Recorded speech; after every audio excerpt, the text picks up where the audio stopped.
The gymnasium doors swung shut behind her, and Jessica Hawkins felt the cold morning air still clinging to her shoulders as Coach Don Walsh's finger jabbed against the paper in his hand.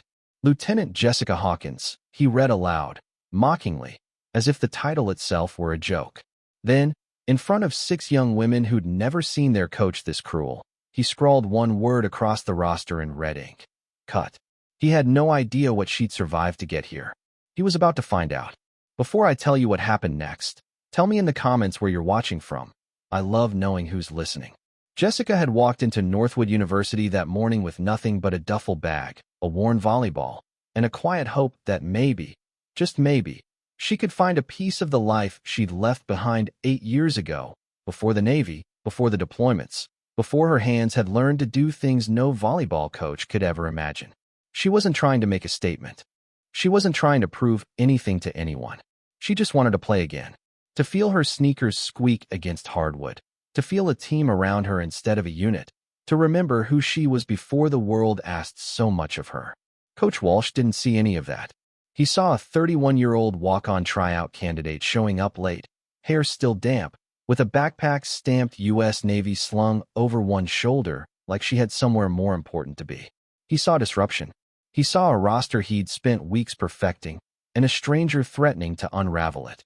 So when she missed the first serve drill, just barely, her shoulder still stiff from an old injury she never spoke about, he didn't ask why.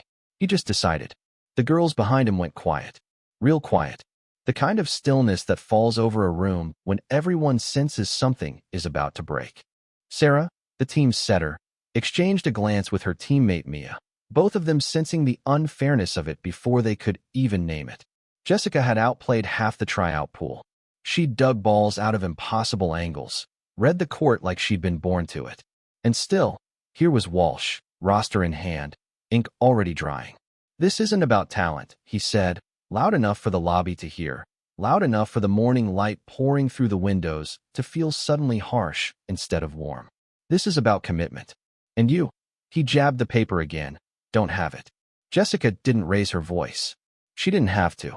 Years of standing in rooms far more dangerous than this one had taught her that silence could cut deeper than shouting ever could. She simply crossed her arms, steadied her breath, and looked at him with the kind of calm that made people nervous, because it meant she'd seen worse and survived it. She thought about walking away right then.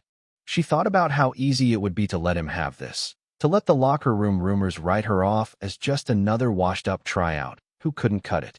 Some part of her, tired, sore, homesick for a version of normal life she barely remembered, almost did. But then she thought of the girls behind him, watching, learning, in this very moment, what it looked like when someone in power humiliated someone weaker in front of a crowd. And something in her refused to let that be the lesson they carried home. You don't know who I trained, she said quietly. Not a threat, just a fact, dropped like a stone into still water. Walsh scoffed, but something flickered behind his eyes. Uncertainty, maybe, or the first cold whisper of doubt. The girls shifted. Mia leaned toward Sarah and murmured something none of them quite caught, but everyone felt the shift in the air, like a held breath right before a storm finally lets go. It would have been easy for the story to end there. Coach humiliates stranger, stranger leaves quietly, life moves on. But real courage rarely announces itself. It waits. It chooses its moment.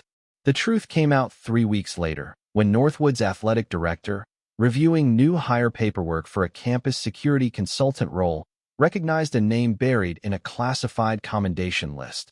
Lieutenant Jessica Hawkins, United States Navy, instructor at a training program so demanding that fewer than 10% of candidates, including hardened special operations recruits, ever passed her course. She hadn't been trying out for a hobby. She'd been trying to remember how to feel human again after years of training the most elite warriors in the country to survive the unsurvivable. When Walsh found out, the gymnasium felt different. Smaller, somehow, like the walls themselves were holding their breath. He stood outside Jessica's new office, security consultant, campus-wide, roster nowhere in sight, only an apology folded nervously in his hands. The girls watched from the hallway, the same 6 who'd stood frozen weeks before, now leaning forward, waiting. Jessica didn't gloat. She didn't need to. She simply nodded, accepted his stumbling words, and asked one thing in return, that he never again look at someone and assume their whole story fit on a single sheet of paper. Because kindness doesn't vanish. It waits, and it finds its way back. And somewhere in that quiet gymnasium, beneath a banner that once watched her get cut, Jessica Hawkins finally exhaled. The same calm breath she'd once taught to soldiers, now teaching herself that some battles are won not by fighting, but by simply still standing when the dust clears.